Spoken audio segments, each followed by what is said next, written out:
Hi friends, ఈరోజు నేను ఓటైతే వేసేసానండి. అది నేను కర్ణాటకలో ఈరోజు ఎలక్షన్లు అండి. అందుకోసం నేను ఓటైతే వేశాను. చూడండి, పెద్ద పెద్ద ముసలి వాళ్ళంతా వచ్చి ఆటోలో ముగ్గురు ముసలి వాళ్ళు వచ్చి కూర్చున్నారు. నేను చూశాను, వాళ్ళు పోతూ ఉన్నారు. ఎవ్వరు అంటే రేపు చనిపోతారంటే కూడా ఈరోజు వచ్చి ఓటు వేసే హక్కు వాళ్ళకుంది. అంత ఓటుకి అంత హక్కు ఉంది. ఒక్క ఓటుతో కూడా వాళ్ళు ఓడిపోయే ఛాన్స్ అయితే ఉంటుంది. మీరు ఏ వ్యక్తినైతే మీరు అనుకుంటున్నారో ఆ వ్యక్తికి ఆ ఓటు అందేలా మీరు తప్పకుండా మీరు ప్రయత్నించాలి. ప్రతి ఓటుని మీరు సద్వినియోగం చేసుకోండి. ఓటుని వేస్ట్ చేయొద్దు.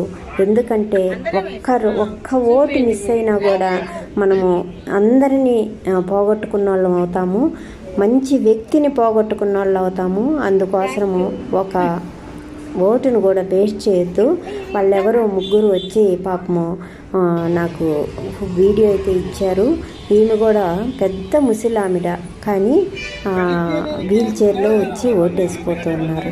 ఆమె నడవలేకనే ఉన్నారు, కానీ అంత కష్టంగా వచ్చి ఓటు ఎందుకు వేశారంటారు?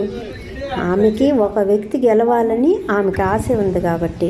అలాగే మీరు ఏ వ్యక్తిని అయితే అనుకుంటున్నారో ఆ వ్యక్తి గెలవాలి అని అనుకున్నప్పుడు మీరు తప్పకుండా మీ ఓటునైతే సద్వినియోగం చేసుకోండి. అది డమ్మీ ఓటు కాకుండా చూసుకోండి. తర్వాత మీ ఓటు ఎక్కడుంది అని తెలుసుకోవాలని చాలామందికి తెలియకపోవచ్చు. అప్పుడు అక్కడ ఉంటారండి, పెట్టుకొని ఉంటారు. వాళ్ళని అడిగితే మనం ఆధార్ కార్డు ఒక్కటి చూపిస్తే చాలండి. మన ఆధార్ కార్డు చూపించేసి వాళ్ళకి చెప్తే మన ఓటు ఎక్కడుంది అనేది వాళ్ళు కనిపెట్టి చెప్పేస్తారు. ఒక స్లిప్ అయితే మనకిస్తారు. అది లోపలికి తీసుకొని పోయి మనం ఓటు వేసేయడమే.